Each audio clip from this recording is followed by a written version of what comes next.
കഴിഞ്ഞ കുറച്ച് ദിവസമായി സോഷ്യൽ മീഡിയയിലും അന്തർദേശീയ മാധ്യമങ്ങളിലും ദേശീയ മാധ്യമങ്ങളിലും വലിയ രീതിയിൽ പ്രചരിക്കുന്ന ഒരു വാർത്തയുണ്ട്. ശാസ്ത്രം ആത്മാവിൻ്റെ സാന്നിധ്യത്തെ കണ്ടെത്തി, അല്ലെങ്കിൽ ആത്മാവുള്ളതായി ശാസ്ത്രം തെളിയിച്ചു എന്നൊക്കെയാണ് ആ വാർത്ത.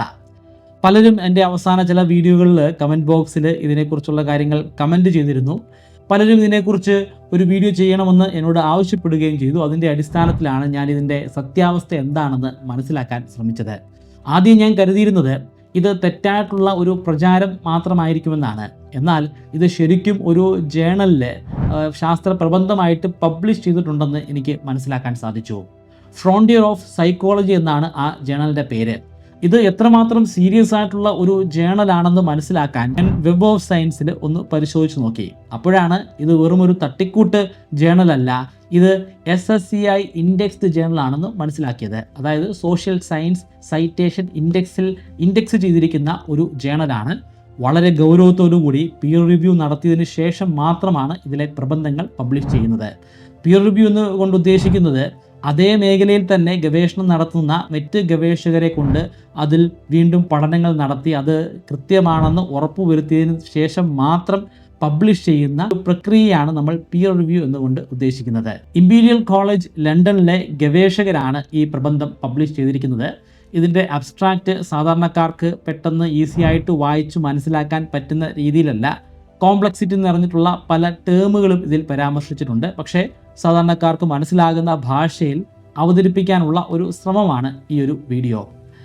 സാധാരണക്കാർക്ക് കൂടുതൽ അറിവ് നേടണം എന്നുള്ള ആഗ്രഹം എല്ലായ്പ്പോഴും ഉണ്ട്. പക്ഷേ അവരെ അതിൽ നിന്നുമൊക്കെ അകറ്റി നിർത്തുന്നത് കോംപ്ലക്സ് ആയിട്ടുള്ള ഇത്തരത്തിലുള്ള പ്രബന്ധങ്ങളും അതിലെ ടേംസും ഒക്കെയാണ്. അതുകൊണ്ട് തന്നെ പലപ്പോഴും പഠനം പാതി വഴിക്ക് അവസാനിപ്പിക്കേണ്ടി വരികയാണ് പല ആളുകൾക്കും. അത് പ്രബന്ധത്തിൻ്റെ കാര്യത്തിൽ മാത്രമല്ല, നമുക്ക് പഠിക്കാനുള്ള പാഠപുസ്തകത്തിൻ്റെ കാര്യത്തിലും ശരി തന്നെയാണ്. പക്ഷേ ഈ കോംപ്ലക്സിറ്റി നിറഞ്ഞിട്ടുള്ള പേപ്പറുകളൊക്കെ വളരെ ഈസി ആയിട്ട് നമുക്ക് സ്വയം പഠിക്കാൻ സാധിക്കുകയാണെങ്കിലോ, അത് എന്നേക്കുമായി ഓർമ്മയിൽ സൂക്ഷിച്ചു വെക്കാൻ സാധിക്കുകയാണെങ്കിലോ, അങ്ങനെയാണെങ്കിൽ വലിയ കോമ്പറ്റീറ്റീവായിട്ടുള്ള എക്സാമുകൾ നമുക്ക് വളരെ അനായാസമായിട്ട് പാസ്സാകാൻ സാധിക്കും. PSC പോലുള്ള എക്സാമുകളിൽ ഉയർന്ന മാർക്ക് വാങ്ങി ഒരു ജോലി സ്വന്തമാക്കാൻ സാധ്യമാകും. അതിന് നിങ്ങൾ ചെയ്യേണ്ടത്, നിലവിൽ നിങ്ങൾ ഫോളോ ചെയ്തുകൊണ്ടിരിക്കുന്ന പഠന രീതി അപ്പാടെ ഉപേക്ഷിച്ച് നിങ്ങളുടെ തലച്ചോറിൻ്റെ പ്രവർത്തനത്തിന് അനുസരിച്ചുള്ള പഠന രീതികൾ സ്വീകരിക്കുകയാണ്.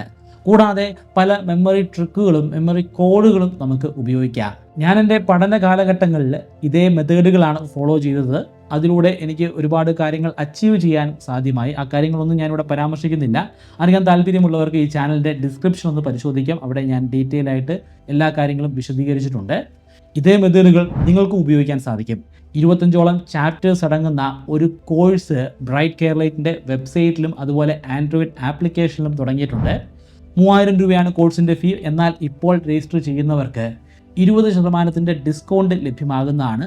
അതിനുവേണ്ടി MBK20 എന്ന പ്രോമോ കോഡ് ഉപയോഗിക്കുക. ഡിസ്ക്രിപ്ഷനിലും ഫസ്റ്റ് കമൻറ്റിലും ഞാൻ ലിങ്ക് കൊടുക്കുന്നുണ്ട്. താല്പര്യമുള്ളവർ പരിശോധിക്കുക. കൂടാതെ ഇൻസ്റ്റാഗ്രാമിൻ്റെയും ഫേസ്ബുക്കിൻ്റെയും ലിങ്കുകൾ കൊടുക്കുന്നുണ്ട്. നിങ്ങളുടെ സംശയങ്ങൾ അതിലൂടെ എന്നോട് ചോദിക്കാവുന്നതാണ്. ഈ പ്രബന്ധം നിയർ ഡെത്ത് എക്സ്പീരിയൻസുമായി ബന്ധപ്പെട്ടിട്ടുള്ള ഒരു പ്രബന്ധമാണ്. പല ആളുകൾക്കും മരണത്തിൻ്റെ വക്കുവരെ എത്തിയതിന് ശേഷം തിരികെ ജീവിതത്തിലേക്ക് മടങ്ങി വരാൻ സാധിച്ചിട്ടുണ്ട്. ആ ജീവിതത്തിനും മരണത്തിനും ഇടയിലുള്ള സാഹചര്യത്തിൽ പലർക്കും വ്യത്യസ്തമായിട്ടുള്ള ഒരുപാട് അനുഭവങ്ങൾ ഉണ്ടായിട്ടുണ്ട്. ആ അനുഭവങ്ങളൊക്കെ പിന്നീട് പുസ്തകങ്ങളായിട്ട് ഇവർ തന്നെ പ്രസിദ്ധീകരിക്കുകയും ചെയ്തിട്ടുണ്ട്. വലിയ രീതിയിലുള്ള ഒരു സ്വീകാര്യതയാണ് ഈ പുസ്തകങ്ങൾക്ക് ലഭ്യമായിരിക്കുന്നത്. ഇതിലെല്ലാം ഏകദേശം ഒരേ പാറ്റേണാണ് നമുക്ക് കാണാൻ സാധിക്കുന്നത്. ആദ്യം ഇവർക്ക് അനുഭവപ്പെടുന്നത് ഇവരുടെ ശരീരത്തിൽ നിന്നും ഒരു ആത്മാവിൻ്റെ രൂപത്തിൽ വെളിയിലേക്ക് സഞ്ചരിക്കുന്നതായിട്ടാണ്. ഇവർ സഞ്ചരിക്കുന്നത് ഒരു പ്രത്യേക സ്ഥലത്തൂടെയാണ്. ഒരു ടണലാണ്. ചുറ്റുപാടെല്ലാം ഇരുട്ട് മാത്രം അടങ്ങിയിരിക്കുന്ന ഒരു ടണൽ. അങ്ങോട്ട് പോകെ പോകെ ആ ടണലിൽ പ്രകാശം വരും. അങ്ങേയറ്റത്ത് ഒരു ചെറിയ ബിന്ദു പോലെ പ്രത്യക്ഷപ്പെടുന്ന പ്രകാശം ആ ടണൽ മുഴുവനും വ്യാപിക്കുന്നതാണ്. അതിനുശേഷം പിന്നീട് അവർക്ക് കാണാൻ സാധിക്കുന്നത് അവരുടെ വേണ്ടപ്പെട്ട വ്യക്തികളെയാണ്. ജീവിച്ചിരിക്കുന്ന ആളുകളല്ല, മുൻപ് പല ഘട്ടങ്ങളിൽ മരണമടഞ്ഞ അവരുടെ വേണ്ടപ്പെട്ട ആളുകൾ. അതിൽ സുഹൃത്തുക്കൾ ഉണ്ടായിരിക്കും, ഭാര്യയോ ഭർത്താവോ അച്ഛനോ അമ്മയോ മക്കളോ ഒക്കെ ഉണ്ടായിരിക്കാം. ഈ സന്ദർഭത്തിൽ പൂർണ്ണമായിട്ടും അവർ മരണമടഞ്ഞു എന്നാണ് ചിന്തിക്കുന്നത്. എന്നാൽ കുറേ അധികം നേരം അവരുമായിട്ടൊക്കെ ഒന്ന് കമ്മ്യൂണിക്കേറ്റ് ചെയ്യാൻ സാധിച്ചതിന് ശേഷം അവർ ജീവിതത്തിലേക്ക് മടങ്ങി വന്നു. അതിനുശേഷമാണ് ഈ പുസ്തകങ്ങളൊക്കെ പ്രസിദ്ധീകരിച്ചിരിക്കുന്നത്. ഇതിൻ്റെ പിന്നിലെ ശാസ്ത്രം അന്വേഷിച്ച് ഒരുപാട് ഗവേഷകർ ഇറങ്ങിയിട്ടുണ്ട്. അതുമായി ബന്ധപ്പെട്ട് ആദ്യമായിട്ട് പബ്ലിഷ് ചെയ്തു വന്നിരിക്കുന്ന ഒരു പ്രബന്ധമൊന്നുമല്ല ഇത്. പല ഗവേഷകരും നിയർ ഡെത്ത് എക്സ്പീരിയൻസുമായി ബന്ധപ്പെട്ട് ചൂണ്ടിക്കാണിക്കുന്നത് DMT ആണ്, ഡൈമീഥൈൽ ട്രിപ്റ്റമൈൻ. ഇത് LSD, മാജിക് മഷ്റൂം പോലെയുള്ള ഒരു സൈക്കഡെലിക് സബ്സ്റ്റൻസ് ആണ്. ഈ സബ്സ്റ്റൻസ് നമ്മുടെ ശരീരത്തിൻ്റെ ഉള്ളിലെത്തിക്കഴിഞ്ഞാൽ പിന്നീട് നമുക്ക് കാണുന്നതൊക്കെ ഹാലൂസിനേഷൻ ആയിരിക്കും. വിചിത്രമായിട്ടുള്ള പല കാഴ്ചകളും നമ്മൾ കണ്ടു എന്ന് വരാം. എന്നാൽ ഏറ്റവും ഒടുവിലായി ഇപ്പോൾ പബ്ലിഷ് ചെയ്തു വന്നിരിക്കുന്ന പ്രബന്ധത്തിൽ പറയുന്നത് ഇതൊക്കെ DMT ആകാനുള്ള സാധ്യത വളരെ വളരെ കുറവാണെന്നാണ്. എന്താണ് DMT? ഇത് സസ്യങ്ങളിലും മറ്റ് ജീവജാലങ്ങളിലുമൊക്കെ സ്വാഭാവികമായി ഉണ്ടായി വരുന്ന സബ്സ്റ്റൻസ് ആണ്. മനുഷ്യരിൽ ഇത് സ്വാഭാവികമായിട്ട് ഉണ്ടാകുമോ എന്ന് ചോദിച്ചാൽ ഗവേഷകർ രണ്ട് തട്ടിലാണ് നിൽക്കുന്നത്. ഒരു വിഭാഗം ഗവേഷകർ പറയുന്നു മനുഷ്യരിൽ സ്വാഭാവികമായിട്ട് DMT ഉണ്ടാകുമെന്ന്.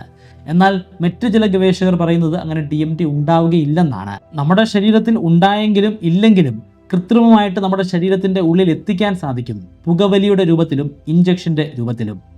അങ്ങനെ ഈ ഒരു ഡ്രഗ് നമ്മുടെ ശരീരത്തിനുള്ളിൽ പ്രവേശിച്ചു കഴിഞ്ഞാൽ പിന്നീട് നമ്മൾ കാണുന്നതെല്ലാം കാലിഡോസ്കോപ്പിക് എഫക്റ്റ് ആയിരിക്കും. നമ്മൾ വളരെ ചെറിയ ക്ലാസ്സിൽ പരിചയപ്പെട്ടിട്ടുള്ള ഒരു ഇൻസ്ട്രുമെൻ്റാണ് ഈ കാലിഡോസ്കോപ്പ് എന്ന് പറയുന്നത്.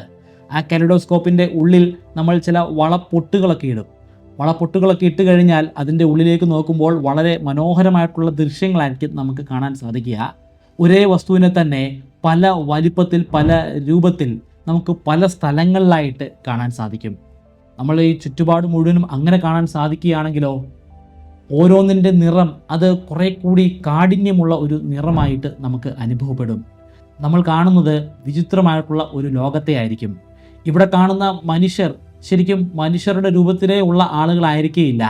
ഇന്നേ വരെ നമ്മൾ കണ്ടിട്ടില്ലാത്ത വിചിത്രമായിട്ടുള്ള രൂപത്തിലുള്ള ജീവജാലങ്ങളെ അല്ലെങ്കിൽ മനുഷ്യരുടെ പല അവസ്ഥകളെ ആയിരിക്കും ഈ ഒരു ഡ്രഗ് ഉള്ളിൽ ചെന്ന് കഴിഞ്ഞാൽ നമ്മൾ കാണുക. വെറും 5 മിനിറ്റ് അല്ലെങ്കിൽ ഒരു 15 മിനിറ്റ് മാത്രമേ ഇതിന് ദൈർഘ്യമുള്ളൂ. പക്ഷേ ഈ ഒരു അവസ്ഥയിലൂടെ കടന്നുപോയ വ്യക്തിയെ സംബന്ധിച്ചിടത്തോളം അതിന് ഒരുപാട് മണിക്കൂറുകളുടെ ഡ്യൂറേഷൻ ഉള്ളതായിട്ട് തോന്നിപ്പോകും. ഈ ശാസ്ത്ര പ്രബന്ധത്തിൽ അവരൊരു എക്സ്പെരിമെൻ്റ് നടത്തിയിട്ടുണ്ട്. ആ എക്സ്പെരിമെൻറ്റിൽ 13 ആളുകളാണ് പങ്കെടുത്തിരിക്കുന്നത്. അതിൽ എല്ലാ ആളുകൾക്കും ഈ ഒരു ഡ്രഗ് ഇഞ്ചെക്റ്റ് ചെയ്തിട്ടില്ല. കുറേ ആളുകൾക്ക് ഡ്രഗ് ഇഞ്ചെക്റ്റ് ചെയ്തു, മറ്റ് പല ആളുകൾക്കും ഡ്രഗ് ഇഞ്ചെക്റ്റ് ചെയ്തതായിട്ട് അവരെ ബോധ്യപ്പെടുത്തി. അതായത് പ്ലസിബോ എഫക്റ്റ് എത്രമാത്രം അവരെ ബാധിക്കുന്നുണ്ടെന്ന് മനസ്സിലാക്കാൻ വേണ്ടിയായിരുന്നു അത്തരത്തിലുള്ള ഒരു എക്സ്പെരിമെൻറ്റ്. 13 ആളുകളെ സംബന്ധിച്ചിടത്തോളം അവരുടെ 13 പേരുടെയും ശരീരത്തിൽ ഈ ഒരു ഡ്രഗ് ഇഞ്ചെക്റ്റ് ചെയ്തിട്ടുണ്ട്. എന്നാൽ യഥാർത്ഥത്തിൽ എല്ലാവരിലും ഇഞ്ചെക്റ്റ് ചെയ്തിട്ടില്ല, കുറച്ചാളുകൾ മാത്രമേ ഇഞ്ചെക്റ്റ് ചെയ്തിട്ടുള്ളൂ. അതിനുശേഷം ഒരു 15 മിനിറ്റിൻ്റെ ഇൻ്റർവെല്ല് കഴിഞ്ഞ് ഇവരോട് തന്നെ ചോദിക്കും, നിങ്ങൾക്ക് ഈ 15 മിനിറ്റിനുള്ളിൽ എന്തൊക്കെ കാര്യങ്ങളാണ് കാണാനും മനസ്സിലാക്കാനും സാധിച്ചതെന്ന്. അത് പ്രത്യേകം നോട്ട് ചെയ്തു വെക്കും. അതിനുശേഷം മുൻകാലങ്ങളിൽ നിയർ ഡെത്ത് എക്സ്പീരിയൻസ് സംഭവിച്ച ആളുകൾ പ്രസിദ്ധീകരിച്ച പുസ്തകവുമായിട്ട് ഇതിനെ ചേർത്ത് വെച്ച് നോക്കും. ഇവർ കണ്ടിരിക്കുന്നതുമായിട്ട് ആ പുസ്തകങ്ങൾ എഴുതിയിരിക്കുന്നവരുടെ എക്സ്പീരിയൻസിന് എത്രമാത്രം സാമ്യമുണ്ടെന്ന് മനസ്സിലാക്കാൻ ശ്രമിക്കും. വളരെ കുറച്ച് സാമ്യം മാത്രമേ ഉള്ളൂ, ഭൂരിപക്ഷവും തീർത്തും വ്യത്യസ്തമാണ്. നിയർ ഡെത്ത് എക്സ്പീരിയൻസ് സംഭവിക്കുമ്പോൾ അവിടെ ഒരു കാലിഡോസ്കോപ്പിക് എഫക്റ്റും ഇല്ല. ഒരു വ്യക്തിയെ കണ്ടു കഴിഞ്ഞാൽ അവിടെ ആ ഒരു വ്യക്തി മാത്രമേ ഉള്ളൂ. അതായത് റിയലിസ്റ്റിക് ആയിട്ടുള്ള കാഴ്ചകളാണ് നിയർ ഡെത്ത് എക്സ്പീരിയൻസ് സംഭവിച്ച എല്ലാവർക്കും കാണാൻ സാധിച്ചിരിക്കുന്നത്.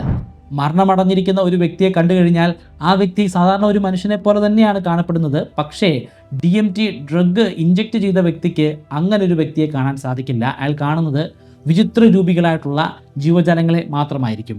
അതുകൊണ്ട് തന്നെ നിയർ ഡെത്ത് എക്സ്പീരിയൻസ് എന്ന് പറയുന്നത് DMT എന്ന് പറയുന്ന ആ ഒരു കെമിക്കലിൻ്റെ സാന്നിധ്യം കാരണം ഉണ്ടാകുന്ന തോന്നലല്ല എന്നാണ് ഈ ഗവേഷണത്തിൽ പറയുന്നത്. അതിൻ്റെ അർത്ഥം ശാസ്ത്രം ആത്മാവിനെ അല്ലെങ്കിൽ സൗളിനെ കണ്ടെത്തിയെന്നല്ല. സൗളിൻ്റെ സാന്നിധ്യവുമായി ബന്ധപ്പെട്ടിട്ടുള്ള ഒരു തെളിവും ലഭ്യമായിട്ടില്ല. നിയർ ഡെത്ത് എക്സ്പീരിയൻസ് അത് DMT ഉണ്ടാക്കുന്ന ഹാലൂസിനേഷനിൽ നിന്നും ഡിഫറെൻ്റ് ആണെന്ന് മാത്രമാണ് ഈ പ്രബന്ധത്തിൽ കൺക്ലൂഡ് ചെയ്തിരിക്കുന്നത്. ഈ ശാസ്ത്ര പ്രബന്ധം അന്വേഷിച്ച് പോയപ്പോൾ എനിക്ക് ഇതേ ഗവേഷണ മേഖലയിൽ തന്നെയുള്ള വ്യത്യസ്തമായിട്ടുള്ള വേറെയും പ്രബന്ധങ്ങൾ കാണാൻ സാധിച്ചു. അതിൽ പലതും ഞാൻ വായിച്ചു നോക്കി. ആ കൂട്ടത്തിൽ എന്നെ വളരെയധികം അട്രാക്റ്റ് ചെയ്ത മറ്റൊരു പ്രബന്ധം, അത് 2024 ഓഗസ്റ്റ് മാസത്തിൽ പബ്ലിഷ് ചെയ്തു വന്ന പ്രബന്ധമാണ്. ആ പ്രബന്ധം കുറച്ചുകൂടെ ഡിഫറെൻ്റ് ആയിട്ടുള്ളൊരു അപ്രോച്ചാണ് സ്വീകരിച്ചിരിക്കുന്നത്. 31 ആളുകളെയാണ് ഈ ഒരു പരീക്ഷണത്തിന് വേണ്ടി തിരഞ്ഞെടുത്തത്. ഇവർ നിയർ ഡെത്ത് എക്സ്പീരിയൻസും അനുഭവിച്ചിട്ടുണ്ട്, അതുപോലെ ഡ്രഗുകളും ജീവിതത്തിൽ ഉപയോഗിച്ചിട്ടുണ്ട്. അതിൻ്റെ അടിസ്ഥാനത്തിൽ ഈ 2 എക്സ്പീരിയൻസും തീർത്തും വ്യത്യസ്തമാണെന്ന് ഈ ഗവേഷകർ കൺക്ലൂഡ് ചെയ്യുന്നു. രണ്ടിലും സാമ്യമുള്ള ചില കാര്യങ്ങളുണ്ട്. സാമ്യം എന്ന് പറയുന്നത് ശരീരം വിട്ട് വെളിയിലേക്ക് പോകുന്ന ഒരു അവസ്ഥ രണ്ട് എക്സ്പീരിയൻസിലും ഉണ്ടാകുന്നുണ്ട്. ബാക്കി കാര്യങ്ങളൊക്കെ തീർത്തും വ്യത്യസ്തമാണ്. ഇതേ വിഷയത്തിൽ തന്നെ ഒരു 2-3 കൊല്ലം മുമ്പ് ഞാനൊരു വീഡിയോ ചെയ്തിരുന്നു. പല ആളുകളുടെയും എക്സ്പീരിയൻസിൻ്റെ അടിസ്ഥാനത്തിലാണ് അന്ന് ആ വീഡിയോ ചെയ്തത്. ആ വീഡിയോ ചെയ്യുമ്പോൾ ഈ പറയപ്പെടുന്ന ഒരു ജേണലുകളും പബ്ലിഷ് ചെയ്ത് വന്നിരുന്നില്ല. അന്ന് ഞാൻ നടത്തിയ റിസർച്ചിൻ്റെ അടിസ്ഥാനത്തിൽ ഇത്തരത്തിൽ മരണവുമായി മുഖാന്തരം കാണുന്ന രോഗികൾ, പേഷ്യൻസിന് അവരുടെ തലച്ചോറിൽ മതിയായിട്ടുള്ള ഓക്സിജൻ്റെ സാന്നിധ്യമില്ല എന്ന് കണ്ടെത്തിയിട്ടുണ്ട്. അങ്ങനെ ഓക്സിജൻ്റെ സാന്നിധ്യം കുറയുമ്പോൾ ഉണ്ടാകുന്ന ഹാലൂസിനേഷനാണ് ഇങ്ങനെ വിചിത്രമായിട്ടുള്ള കാഴ്ചകൾ കണ്ടതായിട്ട് അവർ പറയാനുള്ള കാരണമായിട്ട് ചൂണ്ടിക്കാണിക്കുന്നത്. പക്ഷേ ഇവിടെ ഒരു ചെറിയ പ്രശ്നമുണ്ട്. എല്ലാ ആളുകളും ഒരേ പാറ്റേണിലുള്ള കാര്യങ്ങളാണ് കാണുന്നത്. ഒരു ഹാലൂസിനേഷൻ സംഭവിക്കുമ്പോൾ ഓരോ വ്യക്തികളും കാണുന്നത് വ്യത്യസ്തമായിട്ടുള്ള കാര്യങ്ങളായിരിക്കണം. കാരണം എല്ലാവരും യുണീക്കാണ്. എല്ലാവരും കാണുന്ന സ്വപ്നങ്ങൾ ഒരുപോലെ ആയിരിക്കില്ല, എല്ലാവരുടെയും ഹാലൂസിനേഷൻ ഒരുപോലെ ആയിരിക്കില്ല. പക്ഷേ നിയർ ഡെത്ത് എക്സ്പീരിയൻസിൻ്റെ കേസിൽ എല്ലാം തുല്യമാണ്. അതാണ് ഒരു വലിയ ചോദ്യചിഹ്നമായി നിലനിൽക്കുന്നത്. ഇവിടെ ഞാനൊരു ഇൻഡ്യൂഷൻ കൂട്ടിച്ചേർക്കാം. ഇൻഡ്യൂഷൻ ഒരു ശാസ്ത്ര പ്രബന്ധത്തിൻ്റെയോ ഒരു ശാസ്ത്ര ഗവേഷണത്തിൻ്റെയോ ഭാഗമല്ല. ഇൻഡ്യൂഷനെ നമുക്കൊരു ഗവേഷണമായിട്ട് പോലും എടുക്കാൻ സാധിക്കില്ല. അത് ശാസ്ത്രമല്ല, ശാസ്ത്രത്തിൻ്റെ മാർഗമല്ല. പക്ഷേ ഇവിടെ ഞാനത് പറഞ്ഞേ മതിയാവൂ. കാരണം എനിക്ക് തോന്നിയ ഇൻഡ്യൂഷനാണ് നിങ്ങൾ പല ആളുകൾക്കും അത് തോന്നിയിട്ടുണ്ടാകാം. ഇവിടെ നിയർ ഡെത്ത് എക്സ്പീരിയൻസ് സംഭവിച്ചിട്ടുള്ള ആളുകൾ മുൻപും നിയർ ഡെത്ത് എക്സ്പീരിയൻസ് സംഭവിച്ചിട്ടുള്ള ആളുകളുടെ പുസ്തകങ്ങൾ വായിച്ചിട്ടുള്ള ആളുകളായിരിക്കാം, അല്ലെങ്കിൽ അതിനെക്കുറിച്ച് കേട്ടുകേൾവിയെങ്കിലുമുള്ള ആളുകളായിരിക്കാം. അതുകൊണ്ട് തന്നെ അവർക്ക് അറിയാം നിയർ ഡെത്ത് എക്സ്പീരിയൻസ് സംഭവിക്കുമ്പോൾ എന്താണ് ഉണ്ടാവുകയെന്ന്. അങ്ങനെ നിയർ ഡെത്ത് എക്സ്പീരിയൻസ് സംഭവിച്ച ആളുകൾക്ക് പിന്നീട് വലിയ രീതിയിൽ പ്രശസ്തി നേടിയെടുക്കാൻ സാധിച്ച കാര്യം അവർക്കറിയാം. അവർ ഇറക്കിയ പുസ്തകങ്ങൾ വലിയ രീതിയിൽ വിറ്റഴിച്ച കാര്യം അവർക്കറിയാം. അതുകൊണ്ട് തന്നെ ഒരു പക്ഷേ അവർ തന്നെ മെനഞ്ഞുണ്ടാക്കുന്നതായിരിക്കാം പുതിയ പുതിയ നിയർ ഡെത്ത് എക്സ്പീരിയൻസുകൾ. പിന്നെ പല സിനിമകളിലും ഇതൊരു വിഷയമായി മാറിയിട്ടുണ്ട്. അപ്പം ഞാൻ എൻ്റെ ഒരു ചെറിയ പ്രായത്തിൽ കണ്ടിട്ടുള്ള ഒരു സിനിമയാണ് അർത്തന. അപ്പം അതിൽ നായകൻ മുരളിയാണ്. അപ്പം മുരളി ആ പടത്തിൻ്റെ ഒരു ഹാഫ് ടൈം ഒക്കെ ആകുമ്പോഴത്തേക്കിന് മരിച്ചു പോകും. അപ്പം മുരളിയുടെ ഇളയ മകൻ ആ സിനിമയുടെ ക്ലൈമാക്സിൽ കൊക്കയിലേക്ക് വീഴുന്ന ഒരു സീനുണ്ട്. പക്ഷേ മരിക്കുന്നില്ല, ആ കുട്ടിയെ രക്ഷപ്പെടുത്താനായിട്ട് സാധിക്കുന്നുണ്ട്. അപ്പം ആ ഒരു മരണത്തിൻ്റെ വക്കിൽ നിന്നും മടങ്ങി വരുന്ന ആ കുട്ടിക്ക് ശരിക്കും അവിടെ നിയർ ഡെത്ത് എക്സ്പീരിയൻസ് ആണ് സംഭവിച്ചിരിക്കുന്നത്.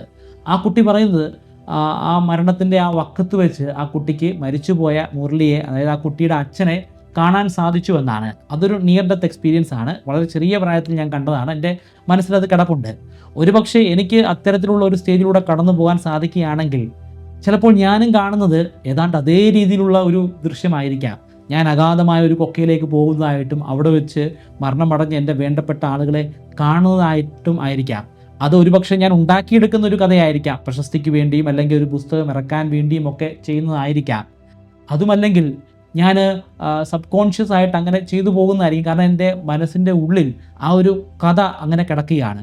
ഇപ്പം ഇത്രയും വർഷങ്ങൾ കഴിഞ്ഞിട്ടും എനിക്ക് ആ കഥ, ആ സന്ദർഭം എനിക്ക് ഓർത്തെടുക്കാൻ സാധിക്കുന്നത് എൻ്റെ മനസ്സിലത് ആഴത്തിൽ പതിഞ്ഞു കിടക്കുന്നതുകൊണ്ടാണ്. അതുകൊണ്ട് തന്നെ ഇത്തരത്തിൽ വളരെ കുറഞ്ഞ ഓക്സിജൻ സ്റ്റേറ്റിൽ കിടക്കുന്ന ആ അവസ്ഥയിലും എനിക്ക് അത്തരത്തിലുള്ള ഒരു ചിന്ത ഉണ്ടായിക്കൂടായികയില്ല. ഈ ഒരു വായനയ്ക്കിടയിൽ ഞാൻ കണ്ട ഞെട്ടിക്കുന്ന ഒരു കണക്കുണ്ട്. ആ കണക്കനുസരിച്ച് 4 മുതൽ 8% ആളുകൾക്ക് നിയർ ഡെത്ത് എക്സ്പീരിയൻസ് ഉണ്ടെന്നാണ്. അതായത് നമ്മൾ കാണുന്ന 100 പേരിൽ 4 അല്ലെങ്കിൽ 8 ആളുകൾക്ക് ഇതേ അനുഭവങ്ങൾ ഉണ്ടായിട്ടുണ്ടെന്നാണ്. പക്ഷേ എൻ്റെ ജീവിതത്തിൽ, റിയലായിട്ടുള്ള ലൈഫിൽ ആരും എന്നോട് ഇത്തരത്തിലുള്ള ഒരു അനുഭവത്തെക്കുറിച്ച് ഇതുവരെ പറഞ്ഞിട്ടില്ല. ഒരുപക്ഷെ നിങ്ങളോട് ആരെങ്കിലും പറഞ്ഞിട്ടുണ്ടായിരിക്കാം. അങ്ങനെ ഒരു അനുഭവം ഒരുപക്ഷെ നിങ്ങൾക്ക് ഉണ്ടായിട്ടുണ്ടായിരിക്കാം. അങ്ങനെ ഉണ്ടെങ്കിൽ അത് കമൻറ്റ് ബോക്സിലൊന്ന് രേഖപ്പെടുത്തുക. അത് വീഡിയോ കാണുന്നവർക്കും കമൻറ്റ് വായിക്കുന്നവർക്കും പ്രയോജനപ്രദമാകുമെന്ന് പ്രതീക്ഷിക്കുന്നു. ഈ വീഡിയോ ഞാൻ കൺക്ലൂഡ് ചെയ്യുകയാണ്. ഇവിടെയുള്ള ആളുകളൊക്കെ തന്നെയും ഈ നിയർ ഡെത്ത് എക്സ്പീരിയൻസിനെ കുറിച്ച് കേട്ടറിഞ്ഞവരോ അല്ലെങ്കിൽ വായിച്ചറിഞ്ഞവരോ അല്ലെങ്കിൽ സിനിമയുടെ രൂപത്തിൽ കണ്ടവരോ ആണ്. അവരുടെ ഉള്ളിൻ്റെ ഉള്ളിൽ ആ എക്സ്പീരിയൻസ് എല്ലായ്പ്പോഴും ഉണ്ടാകും. അതുകൊണ്ടാണ് അത്തരത്തിലുള്ള ഒരു ഘട്ടത്തിലൂടെ കടന്നു പോകുമ്പോൾ ഇവരും അങ്ങനെ കണ്ടതായിട്ട് ഇവർക്ക് തോന്നുന്നത്. ഇതെൻ്റെ അനുമാനം മാത്രമാണ്. ശാസ്ത്രീയമായിട്ടുള്ള അത്തരത്തിലുള്ള ഒരു കണ്ടെത്തലും ഉണ്ടായിട്ടില്ല. ഏറ്റവും ലേറ്റസ്റ്റ് ആയിട്ടുള്ള പഠനങ്ങൾ അനുസരിച്ച് ഇതിന് DMT എന്ന് പറയുന്ന ആ കെമിക്കൽ സബ്സ്റ്റൻസുമായിട്ട് ബന്ധമില്ല. മറ്റെന്തോ ഒരു കാരണമാണ്. ആ കാരണം ഗവേഷകർ കണ്ടെത്തിയിട്ടില്ല. അതിൻ്റെ അർത്ഥം ഇവിടെ ആത്മാവുണ്ടെന്നല്ല, ആത്മാവിനെ ശാസ്ത്രം തെളിയിച്ചു എന്നല്ല. അതിൻ്റെ അർത്ഥം നമുക്കറിയില്ല, നമുക്ക് ഇനിയും പഠനങ്ങൾ നടത്തണം എന്ന് മാത്രമാണ്. വീഡിയോയുടെ തുടക്കത്തിൽ ഞാൻ പരാമർശിച്ചിരുന്ന മെമ്മറി ഇംപ്രൂവ്മെൻറ്റ് കോഴ്സിൽ ജോയിൻ ചെയ്യാൻ താല്പര്യമുണ്ടെങ്കിൽ ഡിസ്ക്രിപ്ഷൻ പരിശോധിക്കുക. ഇൻസ്റ്റാഗ്രാമിലൂടെയും ഫേസ്ബുക്കിലൂടെയും നിങ്ങൾക്ക് സംശയങ്ങൾ എന്നോട് ചോദിക്കാൻ സാധിക്കുന്നതാണ്. Okay, thank you, by.